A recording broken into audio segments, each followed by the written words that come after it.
kuhifadhi mazao yako kwa kutumia kemikali ili asiweze kuharibika. Sasa nikujuze kwamba kuna uwezekano mkubwa kabisa wewe kuyahifadhi mazao yako na bila kuleta changamoto nyingine yoyote ile. Mimi si mzungumzaji, wageni wetu ndio ambao watazungumza zaidi, lakini na kuweza kuitoa hiyo elimu ya kutosha kabisa. Ushiriki wako ni muhimu. Tupigie, unaweza ukatupigia simu hapo baadaye kidogo kupitia 0621780663 kama utakuwa una swali lakini huna meseji. Na wewe ambaye una meseji, basi unaweza ukatuma ujumbe wako hapo ukiuliza swali kutokana na kile ambacho kimezungumzwa ili uweze kupata ufafanuzi vizuri kabisa. Jamani, ni wakaribishe sana. Karibuni sana. Asante. Ndiyo, na tuanze tu kwa utambulisho hapo alafu ili tuweze kuendelea. Asante. Mimi naitwa Rodrick Mtulo. Natoka ofisi ya mkurugenzi mtendaji halmashauri ya Nsimbo. Idara ya kilimo ni afisa kilimo. Naam. Kwa majina naitwa Zakaria Chacha Nyahende. Natokea shirika Elevetas, ni msimamizi wa mradi wa uhifadhi wa nafaka baada ya mavuno katika mkoa wa Katavi lakini mkoa wa Rukwa. Katika shirika letu Elevetas ni shirika la kimaendeleo ambalo limekuwa likitekeleza miradi mbalimbali inayohusiana na masuala ya kilimo, masuala ya lishe, masuala ya afya, masuala ya elimu katika nchi zaidi ya 30 duniani. Kwa hiyo moja ya nchi ambayo tunatekeleza mradi huu ni Tanzania, lakini pia katika mradi huu tunatekeleza katika mkoa wa Katavi pamoja na mkoa wa Rukwa. Okay, sawa. Karibu. Asante. Kwa majina naitwa Ferdinand Filipo, ni mkulima kiongozi kutoka halmashauri ya Nsimbo, kata ya Itenka. Ni muuzaji pia wa mifuko hii ya tabaka 3 nikiwa kama mmiliki wa Feders Agri Group. Okay, sawa. Karibu pia. Asante, nashukuru. Kwa majina mimi naitwa Samuel Mkingili, ni afisa mradi anatokea shirika la SAT, inaitwa shirika la kilimo endelevu Tanzania, kwa maana Sustainable Agriculture Tanzania. Mimi nasimamia utekelezaji wa mradi katika mikoa ya Dodoma pamoja na Morogoro. Asante. Sawa, asante sana. Samuel, nao umepata wajina wako pale Samuel. Sawa, tukianza tu kufahamu sasa huyu msikilizaji ambaye anatusikiliza mara baada ya utambulisho, tufahamu kile ambacho pia mimi nimemdokeza. Karibu sana. Sijui ni nani sasa ambaye tunyoshea kabisa hapo. Asante. Leo tumekuja kuongea na wakulima na tunaongea na wakulima kuhusiana na uhifadhi wa nafaka baada ya mavuno bila kutumia kemikali. Kwa kuanzia, ningependa kwanza kuelezea kuhusu mradi wa uhifadhi wa nafaka baada ya mavuno. Ni mradi wa miaka mitatu ambao tulianza mwaka 2024 mwezi wa kwanza. Tunatarajia utaenda mpaka 2026 mwaka huu mwezi wa 12. Na jina la mradi tunasema kwa lugha nyingine tunasema ni Evidence Based Scaling of Improved on Farm Storage, lakini kwa ufupi ni usimamizi wa mazao baada ya kuvuna. Na mradi huu unatekelezwa katika mikoa minne, yani mkoa wa Katavi hapa tulipo wenyeji, lakini mkoa wa Rukwa, tuna mkoa wa Dodoma na tuna mkoa wa Morogoro. Kama walivyoanza katika utambulisho ulisikia kuna bwana Samuel anafanya kazi Dodoma na Morogoro kutokea shirika la SAT. Lakini kwa mkoa wa Katavi na Rukwa tunatekeleza mradi huu kupitia shirika la Elevetas. Na watekelezaji tuko watekelezaji mashirika 4 ambapo ya kwanza ni Elevetas ambao kama nilivyoelezea mwanzoni tunashiriki kutekeleza mradi huu katika mkoa wa Katavi na Rukwa, lakini kuna shirika linaloitwa SAT, Sustainable Agriculture Tanzania, ambao wanatekeleza mradi huu kupitia mikoa ya Dodoma pamoja na Morogoro. Lakini kuna vyuo vikuu viwili. Chuo cha kwanza, chuo kikuu cha kilimo cha Sokoine ambapo kinapatikana mkoani Morogoro, ambapo kimejikita katika mradi huu katika masuala ya tafiti. Lakini kuna chuo kikuu kinaitwa chuo kikuu cha Zurich ambapo kipo nchini Uswisi, ambapo katika mradi huu wenyewe ndio tunasema ni kiongozi wa utekelezaji wa mradi, lakini pia ndio wafadhili wa mradi huu. Lakini pia tunashirikiana na wadau wengine ikiwemo serikali za mitaa na serikali za mkoa na serikali za mtaa, lakini hapa tukijumuisha halmashauri zetu mbalimbali, lakini katika mkoa wa Katavi tunatekeleza katika halmashauri 4 ambapo ni halmashauri ya wilaya ya Tanganyika, halmashauri ya wilaya ya Nsimbo, halmashauri ya wilaya ya Mpimbwe na halmashauri ya wilaya ya Mlele. Kupitia halmashauri hizo tunafanya kazi na maafisa kilimo, lakini pia na maafisa maendeleo kupitia vikundi vya kuweka akiba na kukopa.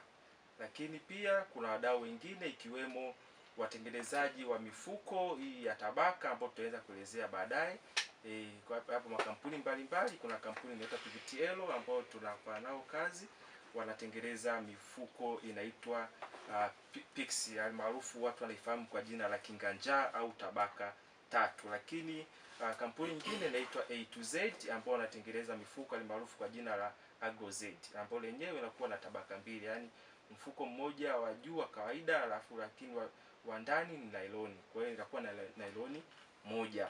Lakini kuna wadau wengine ikiwemo wauza pembejeo ambao katika mkoa huu wa Katavi tunafanya kazi na Matamba Enterprises ambayo ndio msambazaji mkuu wa mifuko hii ya tabaka katika mkoa wa Katavi pamoja na mkoa wa Rukwa. Lakini wadau wengine tunaofanya nao kazi ni maafisa ugani wa kata pamoja na vijiji, lakini pia tunafanya kazi na watoa huduma binafsi, sisi tunaita local service providers au wakulima viongozi ambao wapo katika ngazi ya kule vijijini au ngazi za kata kwa lengo la kuweza kuwafikia wakulima kwa elimu ya mbalimbali za uhifadhi wa mazao baada ya mavuno.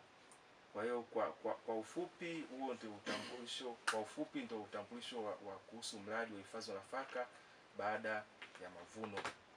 Sawa, bado ni mkumbushe pia msikilizaji kuuliza swali kama atakuwa nalo mara baada ya nyinyi kuweza kuendelea kuzungumza kupitia namba 0621780663. Nadhani sasa hivi tuelekee moja kwa moja kuzifahamu hizo sababu labda za upotevu wa mazao kwa wakulima.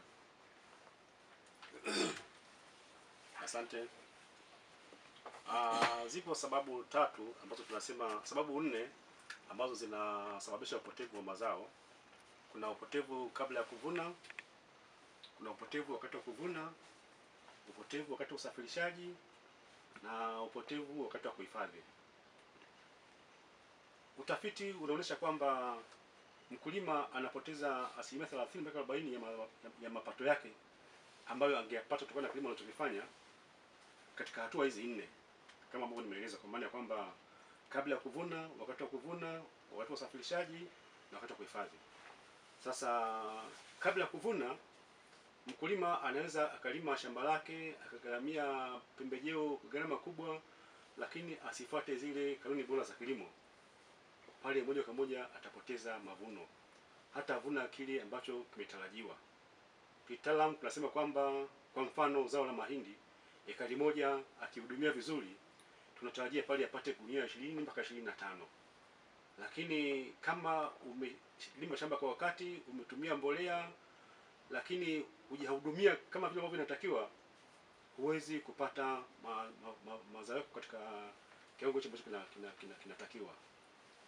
Wakati wa kuvuna, wakulima walio wengi kabla elimu yetu haijawafikia walikuwa wanavuna kwa kutumia njia zile za asili, kwa maana kwamba anapoanza kuvuna mkulima anachagua eneo moja katika shamba lake, anakwetua, anaondoa nyasi, anakuwa anakusanya mahindi pale. Sasa kile kitendo kile cha kukusanya mahindi kwenye udongo moja kwa moja, mahindi unapoyarushia pale, punji zina dondoka ambayo baadaye inapelekea kupungua kwa kiasi cha mahindi yale ambayo mkulima alikuwa ameyavuna. Kwa hiyo tunashauri kwamba sasa mkulima ili aweze kuzuia upotevu huo, anapovuna kwanza asafishe lile eneo, atandike turubai nzuri, ili mahindi akiyavuna awe anaweka pale, hata kama punje zitadondoka basi zitakuwa ndani ya lile turubai ambayo baadaye atazikusanya na kuzitumia. Lakini pia mahindi ukiyarundika kwenye eneo kwenye ardhi moja kwa moja, ile mahindi ambayo yako chini yanavuta unyevu, ambao ule unyevu baadaye unatengeneza sumukuvu. Sumukuvu ile itapelekea vile vile pia mahindi kubadilika rangi. Baadaye mkulima ataanza kuchukua mahindi yale ambayo badilika rangi yale, sokoni hawezi kwenda, atayaondoa, atayatupa. Kwa pale moja kwa moja mkulima kiasi fulani cha mahindi kwa mtindo kama huo. Lakini pia kwenye usafirishaji, kuna baadhi ya wakulima wanasafirisha mahindi kwa kutumia ng'ombe, kwa maana wanyama kazi, kwa kutumia magogo. Yani anakuwa amefunga gogo, ile gogo lilikuwa linavutwa na ng'ombe, na juu ya ile gogo lile amefunga magunia mafurushi ya mahindi ambayo yapo katika mifuko hii ya kawaida ya sulfate.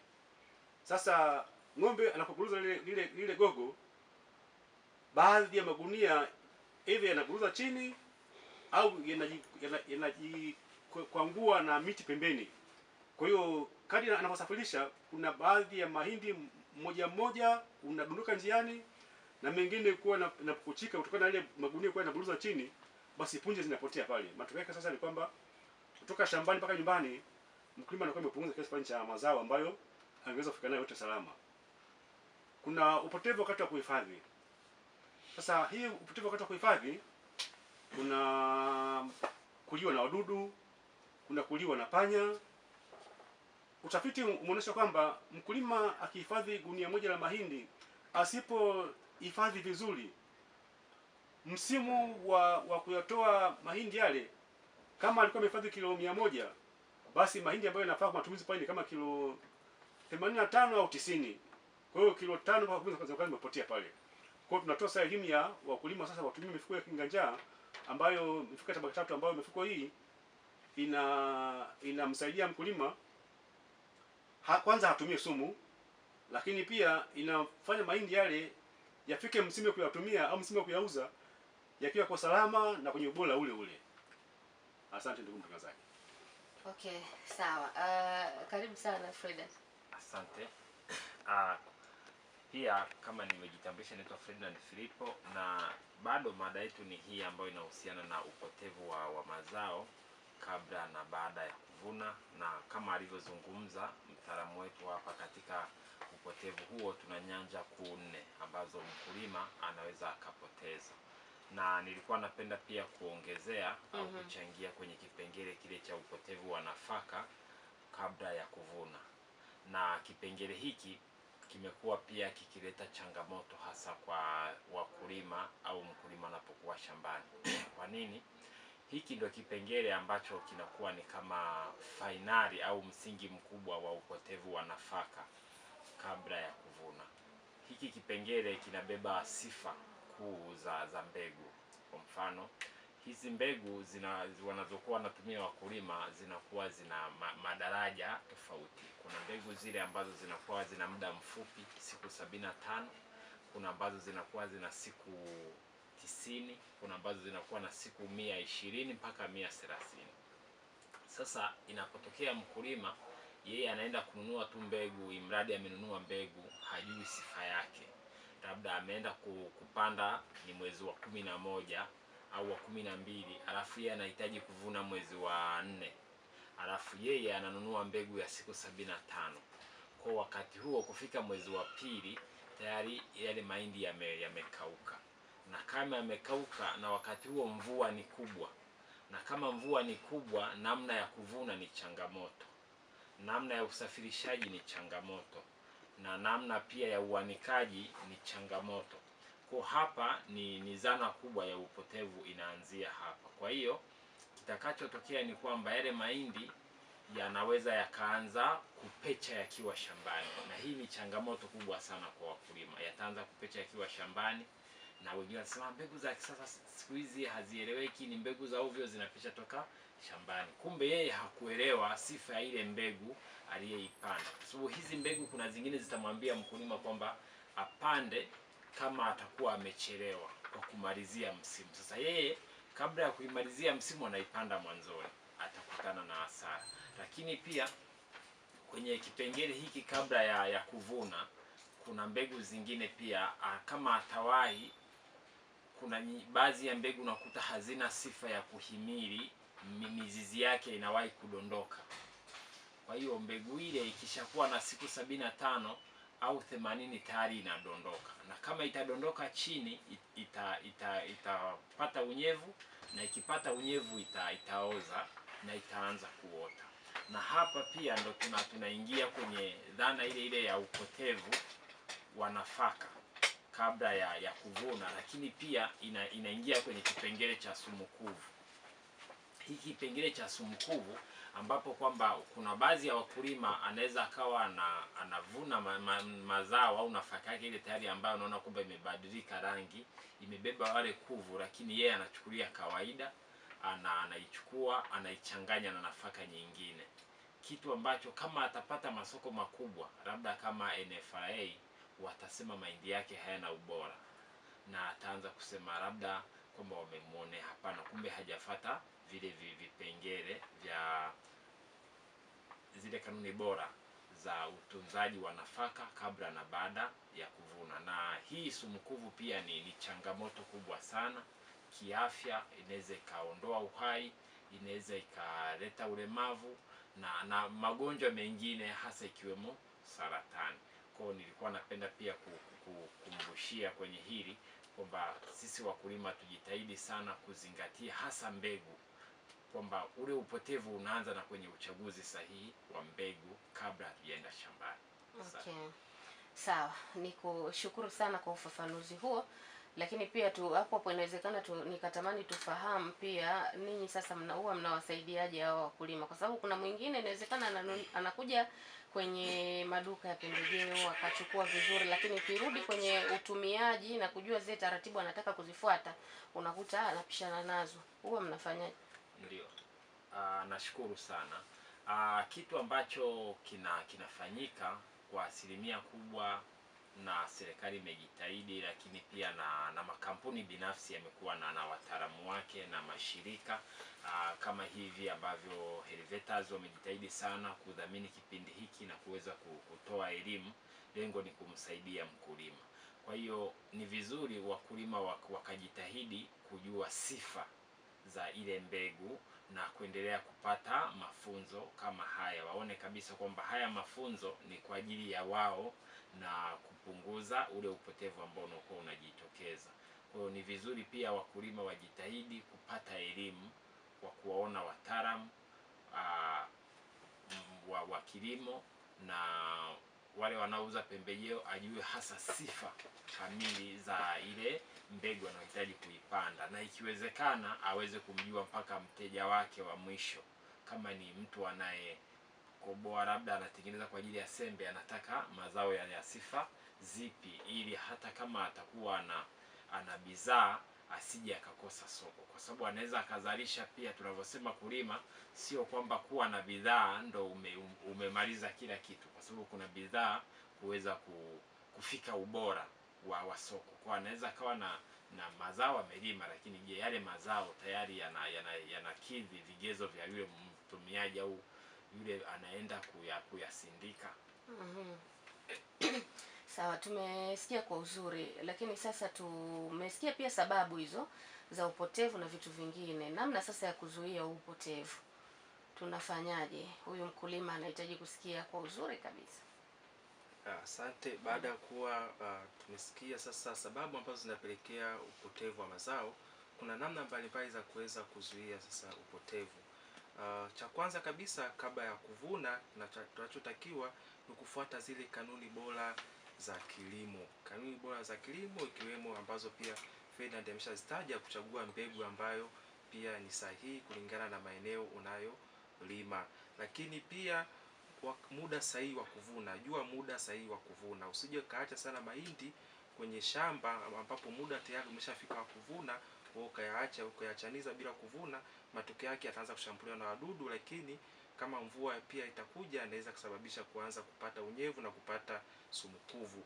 Lakini pia wakati wa kuvuna tumia vifaa dhana ambazo ni sahihi za kuvuna, ambapo lazima pia uwe na turubai kama alivyoelezea afisa kilimo halmashauri ya wilaya ya Nsimbo. Utumie turubai kwa ajili ya kuzuia upotevu wa zile punje ambazo zinaweza zikadandoka ardhini na kupata unyevu na kuweza kupata sumu kuvu. Lakini pia wakati wa usafirishaji tumia njia ambazo ni sahihi au ni salama zaidi. Kwa mfano, ukiweka mazao yako kwa ndani ya kwama, ambapo itasaidia sasa wewe kuweza kufikisha mzigo wako sehemu ambapo utakuwa umetenga kwa ajili ya kuendelea na shughuli nyingine za kusafisha na kuhifadhi. Kwa hiyo hizo namna ukifanya hivyo utaweza kusaidia kuzuia upotevu wa mazao. Lakini namna nyingine ya kuweza kuzuia upotevu wa mazao kwa kutumia mifuko ya tabaka, almaarufu watu wamezoea sana kuita mifuko ya kinga-njaa, ndio jina ambalo linafahamika, mifuko ya kinga-njaa.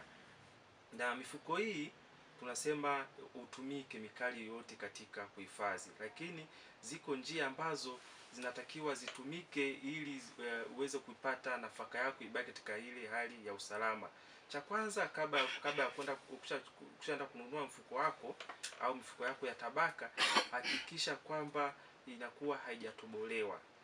Kama itakuwa unaingiza hewa au utakuwa una tundu, na kwamba huo mfuko wako utakuwa sio salama kwa ajili ya kuhifadhi. Lakini pia hakikisha mazao yako yana unyevu sahihi. Usije ukahifadhi mazao au nafaka yako ikiwa na unyevu ambao unaweza kusababisha kupata sumkuvu. Ziko njia mbalimbali za kuweza kujua kama nafaka yako imekauka. Njia ya kwanza ambayo mara nyingi sana sisi wakulima wao tunatumia ni njia ya kung'ata. Unang'ata ile punje na kuweza kutambua hii punje imekauka au haijakauka.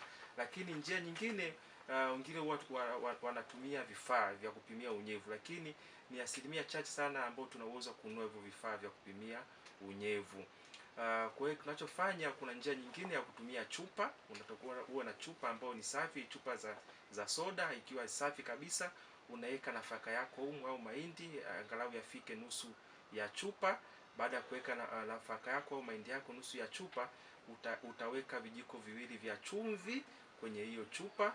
Baada ya hapo utaitikisa hiyo chupa yako kwa muda wa dakika moja. Ushatikisa kwa muda wa dakika moja, utaiacha hiyo chupa yako kwa muda wa dakika 10 mpaka 15. Baada ya dakika 10 mpaka 15 utakuja kuangalia kama utakuwa mahindi yameshikamana na chumvi au chumvi imekuwa na unyevu, ujue mahindi hayo hayajakauka. Rudisha tena ukaendelea kuyakausha mpaka uhakikisha kwamba yamekauka vizuri kabla ya kuhifadhi. Lakini pia wakati unatikisa hiyo chupa, angalia usishike moja kwa moja na kiganja chako pale kwenye kitundu cha chupa. Unaweza ukatafuta kizibo au ukatafuta karatasi ukaiziba kwa pale juu na ukatikisa. Lakini pia wakati wa kuweka mahindi yako usiyashike moja kwa moja kwa kutumia kiganja chako. Unaweza ukaamua ukatumia chombo ambacho ni safi, ukatengeneza karatasi kama kakeni, ukaweka kwenye mdomo wa chupa, ukaweka mahindi yako kwa kutumia kama ni kijiko ambacho ni kisafi au ni kikombe au bakuli ambalo ni safi. Na baada ya hapo sasa, ukishajihakikishia kwamba mahindi yako yamekauka, unaweza sasa ukayahifadhi kwa kutumia hii mifuko ya tabaka, ambapo inakuwa inatofautiana. Mingine ni tabaka 3, utafuata zile kanuni za tabaka 3, mingine ni tabaka 2, lakini njia za kufunga ni zile zile. Hiyo mifuko haishonwi kama ambavyo tumeshazoea kushona. Mifuko haishonwi. Ukishona utakuwa umeshapitisha hewa, na ukipitisha hewa utakuwa hujafanya kitu chochote, sababu mdudu ili aweze kuishi anahitaji hewa. Kwa hiyo akipata hewa ataendelea kuishi. Kwa hiyo inatakiwa hiyo mfuko ifungwe vizuri. Kuna kamba ambazo zinapatikana katika hiyo mifuko ambapo zinatumika kwa ajili ya kufungia hiyo mifuko. Na mifuko hiyo ujazo wake ni kilo 100. Jamani, usizidishe kilo 100. Kuna watu ambao wanaweka paka rumbesa kwenye kuhifadhi hizi nafaka kutumia mifuko ya tabaka. Hii kilo 100 ni sawasawa na tunasema ni debe 5, lakini pia hata debe 6 unaweza ukaweka, lakini usizidishe zaidi ya hapo, kwa sababu utashindwa kufunga, na ukishindwa kufunga vizuri hewa itapita na utakuwa unasababisha madhara katika uhifadhi wa nafaka yako kutumia mifuko ya tabaka. Kwa hiyo kitu gani ambacho tunashauri sisi kama wakulima? Usihifadhi mifuko hii ya tabaka 3 kwenye sehemu ambapo ni juani au kwenye joto kali. Lakini pia usiweke mifuko chini sakafuni. Weka mifuko juu ya bolti, mbao au magogo, au ingine tushazoea kuita chaga. Kwa hiyo usiweke moja kwa moja magunia yako chini sakafuni. Pia usiegeshe mifuko ya tabaka ukutani ili kuruhusu kukagua mazao yako mara kwa mara. Lakini pia usituze mifuko hii ya tabaka yenye nafaka sehemu moja na mifuko mingine iliyo na mazao yaliyoshambuliwa na wadudu. Wako wadudu mbalimbali ambao wanaweza wakashambulia pia hii mifuko, mbali na hao ambao tunawajua kwa jina la dumuzi, lakini pia kuna wanyama waharibifu, kwa mfano panya. Jamani, pia panya, ndugu wasikilizaji, anaweza pia akashambulia hii mifuko. tuseme kwamba kwa sababu ni mifuko sio tumia sumu, hata panya hawezi kuidhuru. Hapana, panya siku zote yeye anafata harufu ya chakula. Kwa hiyo kama utakuwa umehifadhi vizuri hii mifuko, utakuwa umehifadhi nafaka yako kwa kutumia mifuko ya tabaka, ukiwa umeifunga vizuri, haipitishi hewa, panya hataweza kuvuta hii harufu iliyopo kwenye chakula. Kwa hiyo hawezi kuja moja kwa moja kwa ajili ya kushambulia. Lakini kama utakuwa umehifadhi nafaka yako, haya magunia yako pamoja na magunia mengine ambapo yale magunia ya kawaida ambayo yanayopitisha hewa, moja kwa moja harufu itatoka kwenye yale magunia.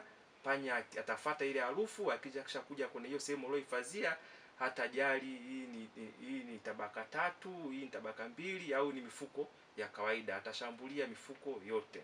Kwa hiyo jamani, sio kwamba hii mifuko haishambuliwi na panya, pia inashambuliwa na panya, lakini ziko njia za kuweza kuzuia panya asiweze kushambulia. Moja hapo, hakikisha sehemu unayohifadhia au ghala unayohifadhia liwe katika hali ya usafi na salama. Kwa hiyo haitamvutia panya au mdudu mharibifu kuja kushambulia.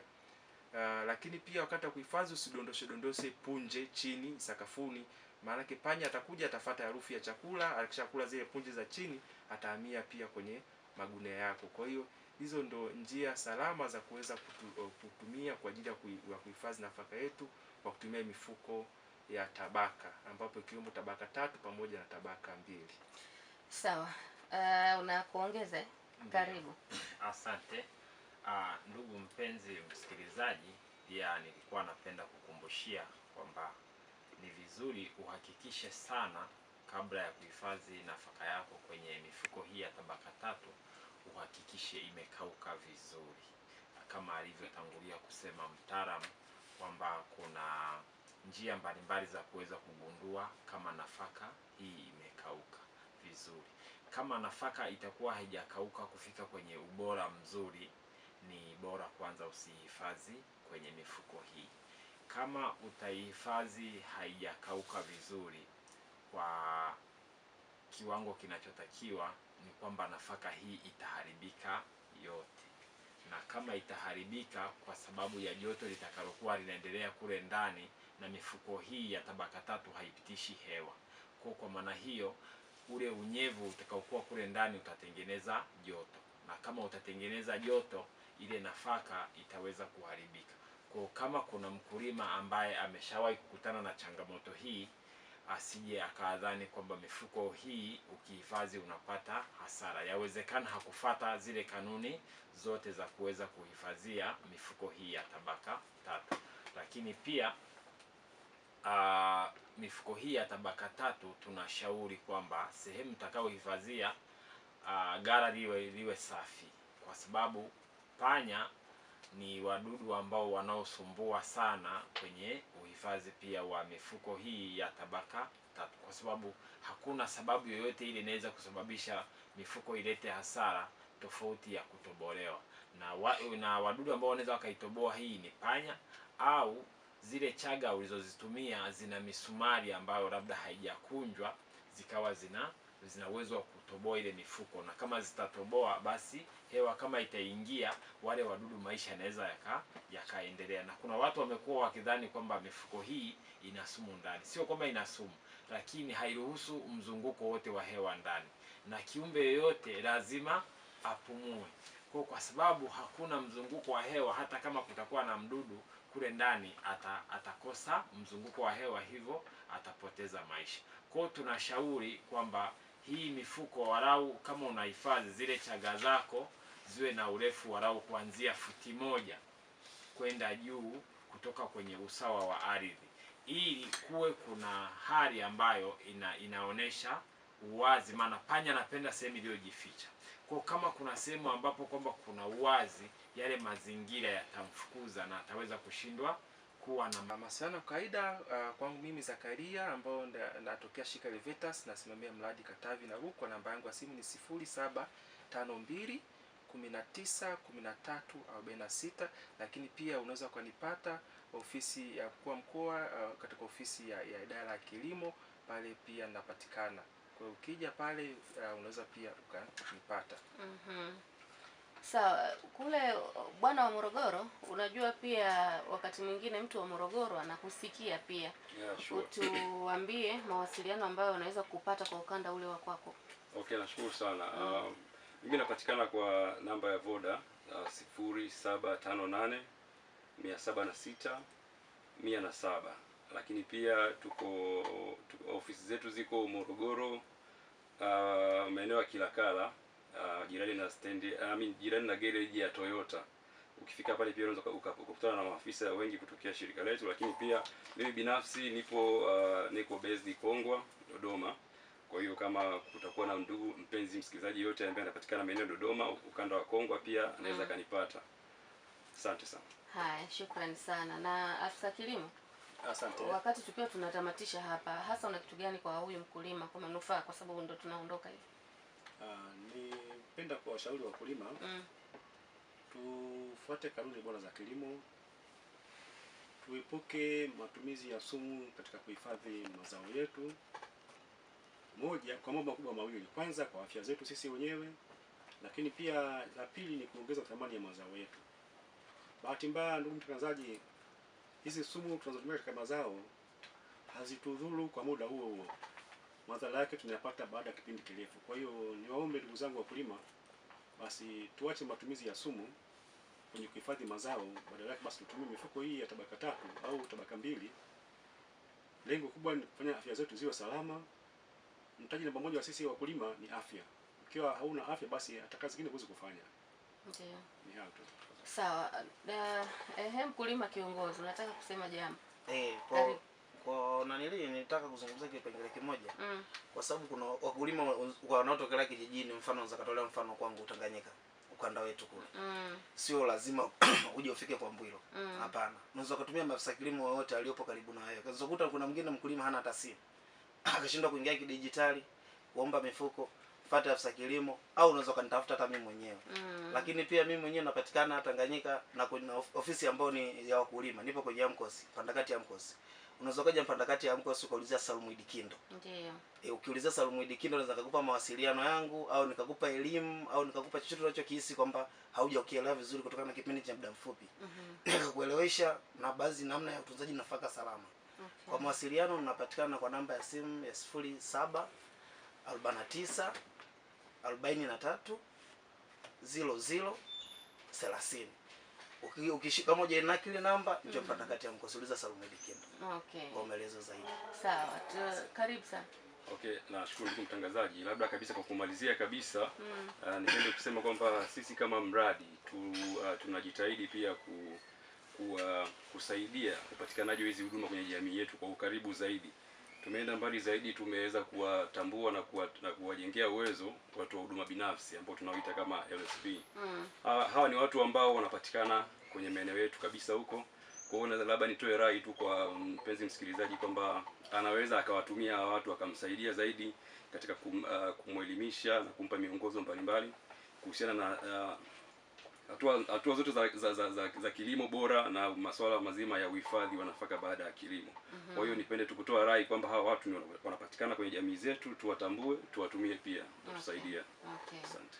Sawa, nikushukuru sana Bwana Fred, kwa sababu pia uko hapa na wewe ni mkulima kiongozi kama mwenzio. Wakati huu unaweza pia ukatoa mawasiliano ili uweze kuwasaidia pia wakulima ambao wako jirani na wewe. Asante.